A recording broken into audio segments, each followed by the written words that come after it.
Hey there, gang. Welcome back to the Nerd News Breakdown, the show where three nerds talk about some of the top stories that happened over the weekend. Today, I'm going to dive into the brand new X-Men Apocalypse trailer. We had a few surprises in there. What are we loving?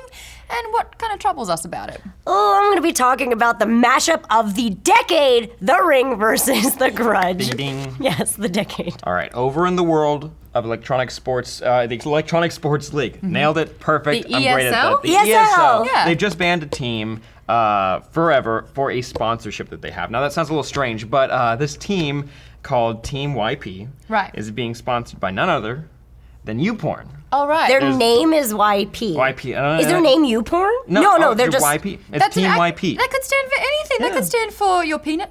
Wait a second. It could stand for Young Puss... Ooh. Oh. Are we gonna bleep me?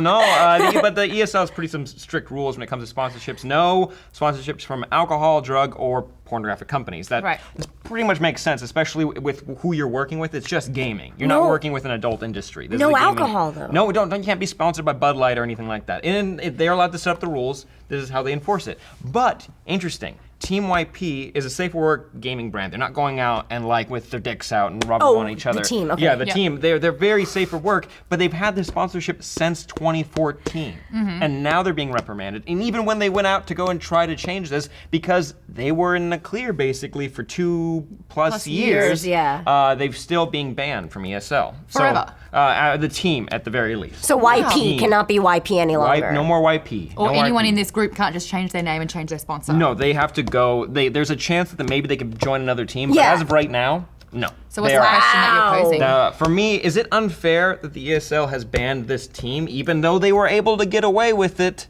For 2 years. Right. Who is more at fault? Ooh, boy. Yeah. Well, I mean, the team should know what sponsors are allowed, but why weren't they caught until now? So it's almost like, oh, we're going to get away with it until we get in trouble. It's kind of one of those, like, I'm going to do it until Because something... sponsorships are pretty, like, on the nose. As soon as, like, a team, especially something this big... Wear their jackets. Yeah, like, right? It would be on a jacket. It'd be on... YouPorn! At the very least, like, they're going to play some games, they're going to have a mouse pad, and it's like, you got a YouPorn thing? It's like, yeah, our sponsor gave it to us. I bet they have those, like, booby pads on the wrist area. Please! Those are pretty good, but, like, there's no way that not one person at the Electronic Sports League didn't notice this. Blind eye for that for over 2 years. My thing is though, it's like this is a sports team, right? This is under the category of professional sports, even though it's gaming. Some people have a problem with that. I do not. It's competitive gaming. No. When you see the NFL, the NHL, what do you call it? That's NHL. You got it. Yeah, they're both Hockey. right. National Oh, Hockey yeah. League, National Football Woo! League. Talking sport. National Sports League. A lot of the time, their major sponsor is a beer company. Yeah. And it used to be cigarettes until that was kind of put completely done and dusted as well. Right. I kind of feel like to say in a sports competition to eliminate particular types of sponsors, like canning alcoholic sponsors is a bit ridiculous. And I kind of feel like canning pornography sponsors is ridiculous because all it is just a slogan or a patch and then the team gets money to compete. I don't think they're there, and they're not advertising. Yeah, that's what I was thinking. It's a sponsorship. They're a little bit different, and it's not the YouPorn team. It's just YP. So even though that's even though it's a little on the nose, but they didn't figure it out. Yeah. that's a thing. I mean, they're quick guys. They got it 2.5 years later. Well, I mean, if you set up rules, I mean, they're allowed to do whatever they want. It's their league. It's not like this is a global thing. It's a very niche community. And if they're like, no, I don't want a beer sponsorship. If we're going here, our audience is, let's say, is under 23. Let's say that's our majority. And they're saying that by not sponsoring a team that these kids are gonna stop watching porn.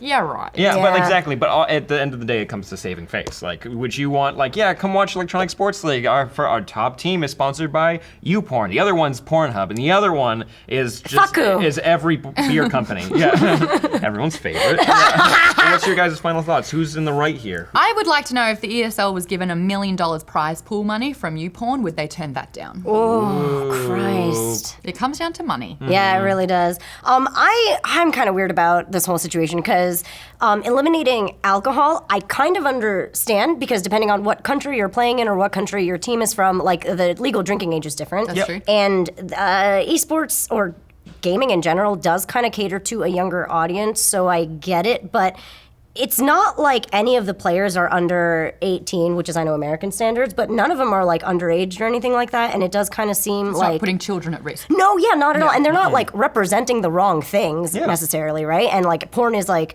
supposed to be a healthy part, I guess, of our lives.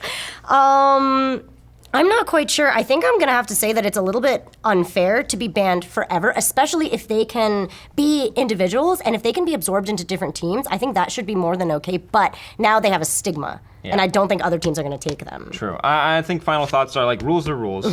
Just follow them. If you didn't get caught for a while, I think there's something wrong with your league system in the first place. And a bunch of other sporting events. And I was just thinking with drugs, like there's car, like NASCAR gets sponsored by popular drug companies all the time, and it's not like a big deal. And plenty of kids watch that. Yeah. Plenty. But but I understand where this company is coming from to a degree. Just sucks for the team. Can they not rip the YouPorn off and then get another sponsor and away they go? They even tried. They said no. That's ridiculous. Also, like, don't they have managers? Like, I kind of feel like the players shouldn't be There's punished. a lot of people that are in like a lot in of fingers trouble. pointing. Yeah, the players should just. They didn't come up with the No, of course not. the And they're like, managers did. we're sponsored by Uport. I guess it'll be YP. Like, I feel like that's the extent of how they contributed to it. But let me know your thoughts in the comments down below. Cool. Raina, you're up. Next, I have. So I'm sorry, I spit on you just now. Oh, that's I? exciting. I It's don't- getting me in the mood for I felt something right here. Oh, that was you. cool. No way! I'm so sorry. It was. I couldn't help it. All right. So I have some very exciting news. News of the century, even maybe. Oh wow. No, keep hyping it. This is the horror genre. The horror genre, my favorite genre of all. The Grudge and The Ring are going to go at it in the big screen in Japan. Yay. It's actually called Sadako versus Kayoko, which makes it far worse Why? than it already, because it sounds stupid. Sadako is from the Ringu. She's the ghost from the Ringu. And Kayoko is the ghost from the Grudge. And Toshio is like, the child that comes with The little blue kid. Yeah, the blue boy, yeah. The one that tries to rip off the head. Anyway, okay, so let's do a quick trailer breakdown of this, and it'll be a lot easier to discuss. It is very much like a Freddy versus Jason scenario, where it kind of ends up being cheesy and silly in all different ways. Love it. We have two girls that are in possession of the ring tape. Yep. And then we have one girl who's afflicted by the curse in the house, but she's just kind of sitting around it and is all like, everything hurts. And she's accompanied by this young boy girl. I don't know. But she kind of looks like if you were to take like an old lady Ghibli character and like turn it into a real action The one with the person. But glasses? yeah. But like Yeah. made it a child. That's kind of what it looks like. She looks like. And then we have a main protag kind of dude that's with the Grudge group, and he says something like, the only way to fight a ghost is with another ghost. I mean, that course. makes sense, really. I do get it. I mean, it really does make Even all the playing sense in the field. world. Exactly. It's really lame, okay? I want to be excited about it because I love the two franchises, for lack of a better term, and I love J-horror. It's my favorite type of horror. It's the scariest, truly, for me. Yeah. But I cannot see this being good. It looks like crap. Also, there was a rock montage at the end, so that can't be good. Oh, yeah. My question I want to pose for this discussion is is there any way this movie could possibly be any good? Is there any way? I'm never going to watch it. So what I really want to know from this is does the tape make it to the haunted house? Okay. Oh, So there's then a clip in the trailer Okay. where the Grudge girl grabs the tape and crushes it. She's playing dirty. Yeah, but what does the Ring girl do in return? Smash the house? I don't does know. Which way does it work? In the What trailer, does the ring girl look like again? Aren't they same. both like... They both look the same. They're literally the same. One crawls out of the TV, one crawls down the stairs. Yeah. There you go. And the one that crawls down the stairs, literally, I think it's shot for shot the same shit from the first movie. Like, I I think really so, do. yeah. Same with the Ring girl. Like they get like Yeah. pretty much the same. Pretty much the same shit. Are they going to like beat each other up because they're ghosts? I don't know. How can they do that? And yeah, that's the thing. They both have this weird thing where they just kind of suddenly appear behind you or in front of you or like in your blankets and shit. So I don't know how they're going to outscare each other. That's basically all this movie is, right? It's to who gets more, which audience member gets more scared. Like when it's Freddy and Jason, when it's Alien and Predator, you understand because they're two kind of scary things with, insurmountable powers. Speed and power, yeah. Going against each other, but it feels like it would only make sense if they were combining their forces. I think Oh, and they destroying might. Earth? Yes, please. I think that's what would happen because, like, also, yeah, when you're saying that those are like they're physical beings that Yeah. go after you and like can physically harm you. These ones they physically harm you, but it's all up here. boo. It's all in here. The Grudge girl does take you somewhere. Like when she yeah. appears in different places, Oh, she true, just true. Is this Naomi? you Is this go away. Naomi Watts and Sarah Michelle Gellar? Bah, bah, Is that bah. the westernized versions? Yeah, Naomi Watts was the is Ring. Ring, and yeah. Sarah Michelle Gellar was Grudge. 1 and 2. Wow. No, wait, there was another girl, Harriet. No, They switched. They switched yeah, in Grudge 2. I don't know. It was Yeah. bad. Amber something. I forgot. Fucking whatever her name is. I'm excited. 'Cause No, you're not. Yes, I am. I'm gonna have to watch it, and hopefully they give me some subtitles. But there's one scene where the Grudge boy jumps on like the main protag guy's head. Oh, yeah. And starts to pull, but it like becomes like Gumby, and Yeah. his neck just extends He doesn't out snap and it out off. and out. Yeah. Try that on me. Does it work? Can you rip my head off? Well, it kind of looked. No, here, start from Okay, here. I just wanted to freak you If you guys out. start from here and then you go. That's the whole movie. We're making our own horror movie, guys. Oh, okay. The real question is, shouldn't I play both the Grudge girls? Yes. Shouldn't I? Do you want to? I mean, a little bit. Yeah, it's scary. I'll be the little boy. That's great. I'll Oh be my the little God, boy. I'm perfect. pale enough. Yeah. That'd be great. We're going to continue on the trailer talk. A new trailer dropped that's gotten everyone very, very excited. X-Men Apocalypse. This movie is coming out very, very soon, like 4 or 5 weeks, and that's it. And then we're going to be seeing it. But this trailer kind of explores so much more of the plot.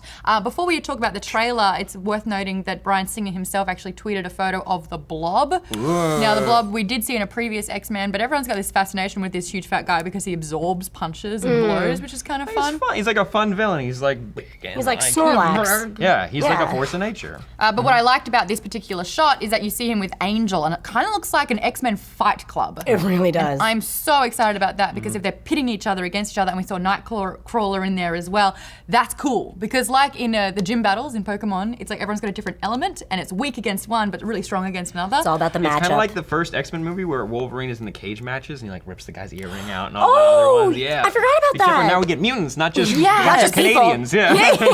Another highlight for me, and I want to talk about with you guys, Quicksilver finally talking about his daddy issues. Quicksilver mentions, Magneto's my dad, and then goes into detail about how that actually like happened. my I'm mom glad and dad that like they did it. don't even. That's it. Like if, for fans of it, like of these like movies, like that didn't know, they're like, oh, okay, is that? But he says it so yeah. nonchalantly that it sounds like he's just joking. Yeah, kind It of. does. Maybe Oh, it good is point. a joke. Yeah. I don't know. It's No, strange, it's not though. a joke. As fans, we know it's not a joke. Yeah. but- But in this know. universe, I don't know. And then right at the end, once you've tried to wrap your head around seeing Oscar Isaac as the actual actor for the first time, and then slowly transforming into the What the fuck is happening to him?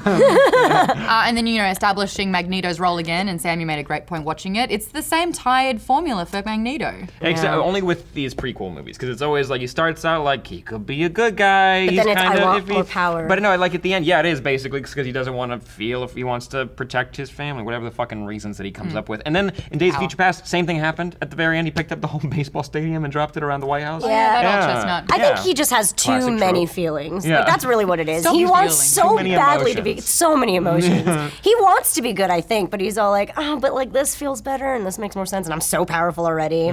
Yeah, it is fun seeing the 4 horsemen in action as well. Ooh. But what really seals the deal at the end is the cameo from Wolverine. Wait, first time seeing Wolverine in an X-Men movie? So I'm kind of split with seeing Wolverine in this capacity. For one instance, you're like, yay, they need someone like Wolverine, and Hugh Jackman's back again as an iconic role. I guess it's important. The second thing that makes me think is, ooh, do you need Wolverine to carry this movie? Do you need someone iconic like this as an X-Men character to kind of put bums in seats? No. Okay, Days of Future Past was a Wolverine movie, but First Class wasn't, and they did get like a little nod, and that movie is fantastic. That's my favorite of it's the three. Very, very good. Yeah. So no, I don't think you do, but it comes to a point where you just need him in some capacity. Like Okay. maybe like Just it looks like he's actually there escaping the Weapon X facility. That's what it looks like. That they found Where they're him. running Yeah. the corner and you see his claws for the first time. Looks Yeah. like it. I could be wrong though. Who knows? One thing I really, really want to discuss though, and it's something that, everyone's like hyped up about the Blob, but a conversation that's been happening ever since Jennifer Lawrence was cast as Mystique.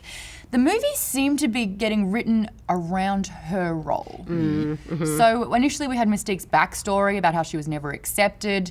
Now she's a prominent figure in the whole X-Men battle. But it turns out she's wearing her little coach's cap this time round, and she's definitely on the good side, and she's teaching those youngins how to be a mutant. It's definitely worth noting that this morning when we wrote this story, the 2 top comments on the X-Men trailer were, hey look, it's Mystique, leader, coach, and my favorite member of the X-Men. said no one. Ooh. And I hate Jennifer Lawrence as Mystique. And I hate a Hunger Games motivational speech in my X-Men movie even worse. That one. I mean, okay, I do get the concern with that, Yeah. but it's a superhero movie. Of course, with kids, you're gonna have somebody older giving gonna rally the troops. But and they're why gonna go out. her? It worked when it was Halle Berry as Storm. We get now that Storm is a part of the Four Horsemen. But Jennifer Lawrence kind of playing a mother figure when she herself is barely out of her young? teen years. True. You know, she's 25 or 26. Actually, it's but- hard to tell. I don't know, because when she was a little girl, like she could turn into any age she wanted to. I don't Yeah. know Yeah. what age Mystique is. She could really. be anything, really. Yeah, she could be ageless. But I get the concerns because I don't like Days of Future Past. Man, that was like in the original Days of Future Past comic. Mystique is a part of that with the whole like Sentinel program, but it became so important. Like Yeah. she became like she's the deciding factor of the future. Common denominator. Yeah, you like know, with all the She arcs. plays both evil and good, which is kind of obnoxious. A little like, bit. You can't have your cake Same and eat with it too, Magneto. and have your cake and eat it too. Yeah, and like with First Class, like she was important, but she definitely was not the main figure. It was a Professor In X First versus Class? Magneto. That's yeah. why it was glorious. Yeah, they team Yeah. up, and then like against Kevin Bacon, great villain. And we got to like see how they split apart, but they were still friends. What's the biggest difference between First Class and now? Jennifer Lawrence has 2 Oscars. Her star power has risen so much. So here's a movie studio that's locked her down for a 3 or 4 picture deal, and now she's a hot commodity. Yeah, they're going to completely rewrite the story to have her as a centric character and milk her for all she's worth. I don't think it works with X-Men though, because when you've got a franchise like The Hunger Games that's based around a female protagonist who she's playing, or when she's in one of David O. Russell's movies, which is like playing a bit part but having fun with it, that works. Yeah. But having X-Men as a franchise where there's so many different characters and then going, I guess it'll be the Mystique show because it's Jennifer Lawrence, that's not fair to your fans, like to the fans of X-Men. That's true. Let us know your thoughts because I'm a fan of Mystique, but I've got a little tired of Wolverine around X-Men 3, Right. and Thank you. it hasn't stopped. Yeah. So I'm a little burnt out. Now I'm burnt out on her. Yeah, I'm totally in the same boat where I feel like I enjoy it because I'm trying to enjoy it on like a very surface level. But the more I think about it and the more complicated X-Men gets, it does kind of hurt my heart. I really liked Rebecca Romaine Stamos back in the day as Mystique She in barely that role. spoke. I loved that. I thought that was really cool because she's so incredible and so powerful and her. It wasn't about Mystique as a character, it was about how she would use her ability. Exactly, and they really showcase that. Now it's about her, Jennifer Lawrence. But wait, what's Mystique's real name? Raven. Now it's about Raven, and that's weirding me out a lot to the point where I can't ignore So a it. quick yes or no from you. Do you actually think that Jennifer Lawrence is ruining the X-Men movies? Oh! I think she's making them a little tricky. I'm still gonna marry her.